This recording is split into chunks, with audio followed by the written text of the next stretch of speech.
दोस्तों, ठंड के मौसम में अक्सर हमारे बॉडी का टेम्परेचर कभी कभी अचानक से कम हो जाता है। इस समस्या को हम बोलते हैं हाइपोथर्मिया। और कभी कभी बॉडी का तापमान इतना ज़्यादा कम हो जाता है कि इसकी वजह से मौत भी हो सकती है। तो किस वजह से ये हाइपोथर्मिया होता है, आज इस वीडियो में आपको बताऊंगा। साथ में कब हम इसे गंभीर स्थिति बोलेंगे, और साथ में अगर किसी व्यक्ति का शरीर का तापमान कम हो गया, उसे हाइपोथर्मिया हो गया है, तो किस तरह से उसको जो है वो ठीक करके हम उसकी जान बचा सकते हैं, इस बारे में भी मैं बताऊंगा आपको।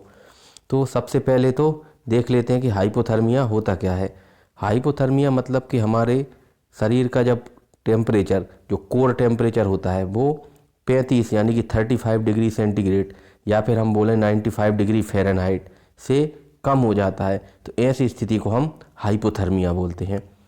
और एक बात और आपको बता दूं कि हमारी बॉडी का जो नॉर्मल बॉडी टेम्परेचर होता है वो 36.5 से 37.5 डिग्री सेंटीग्रेड यानी 36.5 से लेकर 37.5 डिग्री सेंटीग्रेड तक होता है।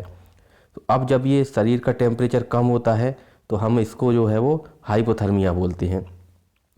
अब हाइपोथर्मिया में भी अलग अलग स्टेज बनाई गई हैं, जैसे कि कब हम इसको माइल्ड बोलेंगे, जब व्यक्ति का बॉडी टेम्परेचर जो है वो 32 से लेके 35 के बीच में हो, तब हम इसे बोलेंगे माइल्ड हाइपोथर्मिया। और इसमें होगा क्या कि व्यक्ति जो है वो होश में रहेगा, लेकिन उसके जो है शरीर में, पूरे शरीर में कपकपी टाइप की होगी, शिवरिंग जिसको हम बोल सकते हैं। और भी कई तरह के लक्षण आते हैं जो कि मैं आपको आगे बताऊंगा। दूसरी स्टेज होती है जिसमें कि मॉडरेट, जिसे हम बोलते हैं मॉडरेट हाइपोथर्मिया। इसमें व्यक्ति जो है वो पूरी तरह से होश में नहीं रहता है, मेंटली कंफ्यूज रहता है, और जो शरीर में शिवरिंग होती है वो हो भी सकती है प्रेजेंट या नहीं भी हो सकती है। और इसमें ये मॉडरेट हम तब बोलेंगे जब टेम्परेचर बॉडी का 28 से लेकर 32 डिग्री सेंटीग्रेड के बीच में हो। और तीसरी जो स्टेज होती है जिसे हम सीवियर हाइपोथर्मिया बोलते हैं, इसमें व्यक्ति का बॉडी टेम्परेचर 28 डिग्री सेंटीग्रेड से कम हो जाता है, और इसमें व्यक्ति पूरी तरह से बेहोश हो जाता है। और इसमें कहीं ना, हालांकि इसमें ब्लड प्रेशर और रेस्पिरेटरी रेट, हार्ट रेट, ये सब मौजूद रहते हैं, यानी जो वाइटल साइंस होते हैं वो मौजूद रहते हैं, लेकिन ऐसा व्यक्ति की जो है वो मौत होने के खतरे बहुत ज़्यादा होता है। फिर चौथी जो स्टेज होती है जिसे हम बोलते हैं स्टेज 4, यानी कि बहुत ही ज़्यादा प्रोफाउंड हाइपोथर्मिया बोल सकते हैं हम। इस स्थिति में बॉडी के अंदर जो वाइटल साइंस है, यानी कि ब्लड प्रेशर हुआ, हमारे हृदय की धड़कन हुई, रेस्पिरेटरी रेट हुई, श्वसन, ये सब कुछ बंद हो जाता है और व्यक्ति लगभग मौत की स्थिति में आ जाता है।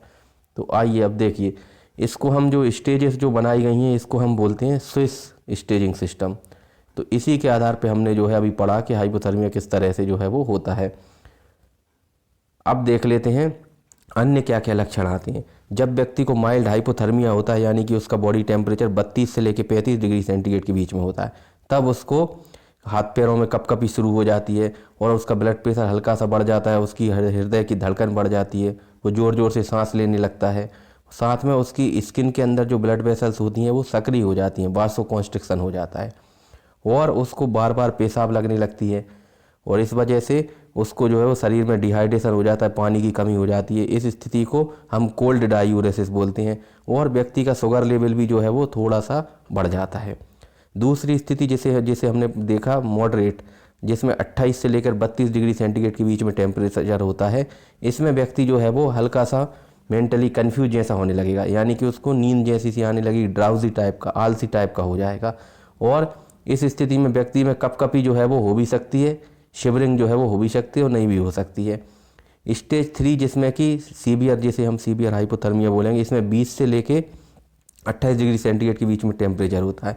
और इसमें होता क्या है, इसे हम सीवियर बोलते हैं। इसमें व्यक्ति को कहीं ना कहीं ब्रेडिकार्डी होने लगता है, यानी उसकी हृदय की धड़कन कम होने लगती है, उसका ब्लड प्रेशर कम होने लगता है, और साथ में उसको उसका जो बिहेवियर है वो अचानक से चेंज हो जाता है। कई बार तो व्यक्ति जो है वो अपने कपड़े उतार के फेंकने लगता है, और ऐसा इसलिए होता है क्योंकि जो व्यक्ति है, जब काफ़ी समय तक उसकी स्किन की ब्लड वेसल्स कॉन्स्ट्रिक्ट रहेंगी, इस वजह से जो है वो, जब व्यक्ति एग्जॉस्ट हो जाएगा पूरी तरह से, जब वो ब्लड वेसल्स एक तरह से थक जाएंगी तो फिर वो एकदम से रिलैक्स करेंगी, और इस वजह से जो है वो, जब वो ब्लड वेसल्स काफ़ी समय के बाद एकदम से रिलैक्स करती हैं तो उसमें बॉडी में एक तरह से हीट जैसा सेंसेशन पैदा होगा, और इसकी वजह से क्योंकि व्यक्ति ऑलरेडी होश में नहीं होता है, और इस वजह से अपने कपड़े उतार के फेंकने लगता है। और कई बार जब व्यक्ति जब सीवियर हाइपोथर्मिया की वजह से उसकी मौत हो जाती है तो ऐसा प्रतीत होता है कि जैसे उसके साथ, क्योंकि वो कपड़े नहीं पहने होगा, तो ऐसा लगता है कि उस व्यक्ति के साथ जो है, या अगर वो फीमेल पेश है तो ऐसा लगता है कि उसके साथ कोई जो है किसी तरह का सेक्सुअल असॉल्ट हुआ हो, जबकि ऐसा वास्तव में नहीं होता है। तो इस स्थिति को, जिसमें व्यक्ति कपड़े उतार के फेंकने लगता है, इसको हम पैराडॉक्सिकल अनड्रेसिंग बोलते हैं। जबकि होना क्या चाहिए कि जब बॉडी का टेम्परेचर कम होता है तो उस स्थिति में व्यक्ति को अपनी हीट का प्रिजर्व करने के लिए कपड़े और ज़्यादा पहनने चाहिए, लेकिन चूंकि व्यक्ति होश में नहीं है और ऐसा करता है उस समय, इसको हम पैराडॉक्सिकल अनड्रेसिंग बोलते हैं। फिर चौथी स्थिति जो है, जिसमें बहुत ज़्यादा गंभीर स्थिति होती है, जिसमें हृदय की धड़कन ही बंद हो जाती है, व्यक्ति के सांस लेना बंद हो जाता है, यानी कोई भी वाइटल साइन देखने को नहीं मिलता है, नब्ज भी जो है, पल्स भी महसूस नहीं होती है, ब्लड प्रेशर भी गायब हो जाता है। तो इस स्थिति को हम बोलते हैं जब 20 डिग्री सेंटीग्रेड से कम टेम्परेचर हो जाता है बॉडी का। अब देखिए, हाइपोथर्मिया दो तरह का हो सकता है, प्राइमरी और सेकेंडरी। प्राइमरी तो तब बोलेंगे जब व्यक्ति को अचानक से ठंड वाले माहौल में रहा, उसकी वजह से जो है वो कोल्ड एनवायरनमेंट की वजह से उसको ठंड लग गई। दूसरा, अचानक से ठंडे पानी में गिर गया, जैसे कि जो टाइटैनिक जहाज़ जो था, जो कि सन 1912 में डूबा था, उसमें हुआ क्या था, जो भी व्यक्ति थे वो ठंडे पानी में गिरे और उनकी मौत कहीं ना कहीं जो थी, जिनको किसी तरह का कोई सपोर्ट नहीं मिल पाया था, नाव का किसी भी पार्ट का जो है वो सपोर्ट नहीं मिल पाया था, वो सीधा ठंडे पानी में गिरे थे, तो अटलांटिक सागर के। तो उस ठंडे पानी में की वजह से जो है वो उनकी मौत 15 से लेकर सिर्फ 30 मिनट के अंदर अंदर हो गई थी। तो इस स्थिति को हम प्राइमरी हाइपोथर्मिया बोलते हैं। जबकि दूसरी जो है वो सेकेंडरी हाइपोथर्मिया में होता क्या है कि बॉडी के अंदर कोई पैथोलॉजी होती है, व्यक्ति जो है वो किसी रोग से पीड़ित होता है, जिसकी वजह से उसके अंदर पर्याप्त मात्रा में बॉडी में हीट पैदा नहीं होती और इस वजह से उसका टेम्परेचर कम होता है। अब कुछ महत्वपूर्ण कारण देख लेते हैं जिनकी वजह से, जो कि हम कॉमनली देखते हैं, जिनकी वजह से व्यक्ति हाइपोथर्मिया में जाता है। पहला तो बहुत ज़्यादा शराब पी ले व्यक्ति, एल्कोहल इंटॉक्सिकेशन की वजह से, चूंकि दिमाग का जो सेंटर होता है हाइपोथैलेमस, जो कि टेम्परेचर रेगुलेट करता है, वो भी ठीक से काम नहीं करता है, और साथ में हमारे शरीर की जो ब्लड वेसल्स हैं वो भी वासोडाइलेशन हो जाता है, वो भी फैल जाती हैं और इस वजह से ज़्यादा हीट लॉस होता है और व्यक्ति हाइपोथर्मिया में चला जाता है। दूसरी स्थिति होती है होमलेसनेस, यानी कई व्यक्ति होते हैं जो कि गरीब हैं, जिनके पास रहने के लिए घर नहीं है, तो ऐसे व्यक्ति जब ठंड के मौसम में बाहर रहते हैं तो उनको जो है हाइपोथर्मिया का खतरा ज़्यादा होता है। तीसरा, अगर किसी व्यक्ति को की जो है ब्लड शुगर एकदम से कम हो जाए, हाइपोग्लाइसेमिया में चला जाए, तो ऐसी स्थिति में भी जो है वो उसकी बॉडी का टेम्परेचर जो है वो कम होने लगता है। चौथा, अगर किसी व्यक्ति को थायराइड की बीमारी है, हाइपोथायरॉयडिज्म, जिसमें कि थायराइड ग्रंथि ठीक से काम नहीं करती और इस वजह से थायरोक्सिन हार्मोन पर्याप्त मात्रा में नहीं पैदा होता और इस वजह से जो है वो व्यक्ति की बेसल मेटाबॉलिक रेट कम होती है और उसके अंदर वो हीट का प्रोडक्शन कम होता है और इस वजह से उसे भी हाइपोथर्मिया का खतरा ज़्यादा होता है।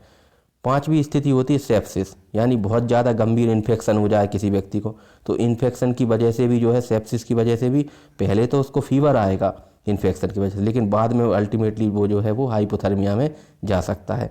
फिर अचानक से ठंडे पानी में, बहुत ज़्यादा ठंडे पानी में डूब जाए व्यक्ति इमर्ज थोड़े समय के लिए, तो उससे भी हो सकता है।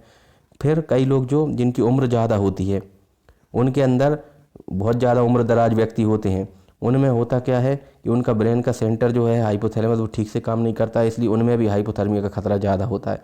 और कई ऐसे लोग होते हैं जो कि जानबूझकर खाना नहीं खाते हैं ठीक से, ताकि वजन कम हो जाए, या किसी और कारण से भी जो है वो खाना नहीं खाते हैं। इस स्थिति को हम बोलते हैं एनोरेक्सिया नर्वोसा। तो इस स्थिति में भी जो है, जब वो ठीक से खाएंगे ही नहीं तो बॉडी में हीट कहाँ से प्रोड्यूस होगी, तो इस वजह से भी हाइपोथर्मिया हो सकता है। अब देख लेते हैं ट्रीटमेंट के लिए हमें सबसे पहले तो क्या करना है, अगर व्यक्ति ने जो है वो गीले कपड़े पहन रखे हैं शरीर पर, तो उन गीलों कपड़ों को जो है वो हमें हटा देना है। फिर साथ में जो है वो, अगर ठंडी हवा चल रही है तो उससे भी जो है वो व्यक्ति को बचाना है, उसको ऐसे एरिया में ले आना है जहाँ पर कि ठंडी हवा ना हो और बहुत सावधानी से उसको हैंडलिंग करना है। फिर कोर टेम्परेचर को मॉनिटर करते रहना है और साथ में कार्डियक मॉनिटर लगाकर उसका जो है वो हार्ट की रिदम को भी हम देखते रहेंगे। अब देख लेते हैं किस तरह से जो है वो ट्रीटमेंट करते हैं। पहली जो स्टेज होती है जिसमें कि माइल्ड हाइपोथर्मिया है 32 से लेकर 35 डिग्री सेंटीग्रेड, उस स्थिति में हम क्या करते हैं, पैसिव रीवार्मिंग करते हैं। पैसिव रीवार्मिंग, और ये क्या होता है आगे बताऊंगा मैं। इसमें करते क्या है हम। और दूसरी जो स्थिति है मॉडरेट, जिसमें कि 28 से लेकर 32 डिग्री सेंटीग्रेड तक टेम्परेचर, उसमें हम एक्टिव एक्सटर्नल रीवार्मिंग करते हैं। ये क्या है ये आगे बताऊंगा। स्टेज 3 और स्टेज 4 में जो है हम एक्टिव इंटरनल रीवार्मिंग करते हैं। चलिए देख लेते हैं एक एक करके। पैसिव एक्सटर्नल रीवार्मिंग में हम क्या करते हैं, इसमें सिर्फ हम इतना करते हैं कि व्यक्ति अगर कोई गीले कपड़े पहने हुआ है तो उसको हटा करके सूखे कपड़े पहना देंगे और साथ में ऐसे कमरे में ले आएंगे जिसका टेम्परेचर ज़्यादा हो, उस कमरे को गर्म करने की व्यवस्था कर देंगे और उस कमरे का टेम्परेचर ज़्यादा हो वहाँ ले आएंगे। बस इतना करना है। ये हम माइल्ड हाइपोथर्मिया 32 से 35 डिग्री सेंटीग्रेड के बीच में करेंगे। इसे हम पैसिव रीवार्मिंग बोलेंगे। दूसरी स्थिति जिसमें हम स्टेज 2 में व्यक्ति है तो इसमें हम करेंगे एक्टिव एक्सटर्नल रीवार्मिंग, यानी बाहर से उसको हम ठंडा करेंगे और इसके लिए हम क्या, बाहर से हम उसको गर्म करेंगे। और इसके लिए हमें क्या करना होगा कि जो गर्म कंबल है, एक गर्म कंबल उसके चारों ओर लपेट देंगे। साथ में एक गर्म पानी की बोतल से जो है वो जो हमारे आर्म पिट्स होते हैं और हमारा जो है ग्रोइन वाला एरिया होता है वहाँ पर उसकी गर्म पानी से मसाज करेंगे और साथ में उसको गर्म पानी में डुबो भी दे सकते हैं ताकि उसकी बॉडी का टेम्परेचर बढ़ जाए। फिर बहुत ज़्यादा स्थिति ख़राब है, अगर टेम्परेचर बहुत ज़्यादा कम हो गया, 28 से भी कम हो गया, ऐसी सीवियर स्थिति में हमें एक्टिव इंटरनल रीवार्मिंग करना पड़ेगी। ये क्या होता है, इसमें हम एक गर्म फ्लूइड जो होता है, गर्म आईवी फ्लूइड, यानी जो इंट्रावीनस फ्लूइड चढ़ाते हैं वो थोड़ा सा गर्म होना चाहिए जिसका टेम्परेचर 38 से लेकर 45 डिग्री सेंटीग्रेड के बीच में, उसको हम चढ़ाते हैं। और साथ में जो बॉडी की कैविटी है, जैसे हमारे चेस्ट के अंदर है, एब्डोमेन के अंदर पेरिटोनियम है, इनमें भी इसी गर्म फ्लूइड को जो है वो हम भर देते हैं। और जब स्थिति बहुत ज़्यादा ख़राब हो जाती है, बहुत ही ज़्यादा स्थिति ख़राब हो गई, व्यक्ति के जो है वो वाइटल्स एकदम से गायब हो गए, यानी कि ना ब्लड प्रेशर आ रहा है, ना ही रेस्पिरेशन आ रहा है, ना ही हार्ट रेट आ रही है, तो ऐसी स्थिति में हम व्यक्ति को फिर एक तरीका यूज करते हैं जिसको हम बोलते हैं एक्स्ट्रा कॉर्पोरियल ब्लड रीवार्मिंग। इसको हम एक्मो मशीन बोलते हैं, extra corporeal membrane oxygenation. ECMO machine के द्वारा इसे हम आम भाषा में हार्ट लंग मशीन भी बोलते हैं, यानी कि ये मशीन हमारे फेफड़ों और हार्ट का दोनों का काम करती है। और इस मशीन के इस्तेमाल करके भी जो है हम बॉडी में ब्लड को पंप करा सकते हैं और साथ में व्यक्ति जो है उसकी जान भी बचा सकते हैं और साथ में उसका ब्रेन भी ठीक तरह से काम करे, उसके ब्रेन को डैमेज ना हो। इस तरह से भी जो हम इस एक्मो मशीन का इस्तेमाल करके एक जो है इंटरनल रीवार्मिंग में इसका इस्तेमाल कर सकते हैं। और जो एक्मो वाला तरीका है ये सबसे तेज विधि है, सबसे फास्टेस्ट मेथड है जिसके द्वारा हम जो है वो सीवियर हाइपोथर्मिया का ट्रीटमेंट कर सकते हैं। और अगर व्यक्ति के वाइटल्स नहीं आ रहे हैं, ब्लड प्रेशर जो है वो, हार्ट रेट और रेस्पिरेटरी रेट सब गायब हैं, तो ऐसी स्थिति में व्यक्ति को CPR भी दे सकते हैं और इस तरह से जो है हम हाइपोथर्मिया का ट्रीटमेंट कर सकते हैं।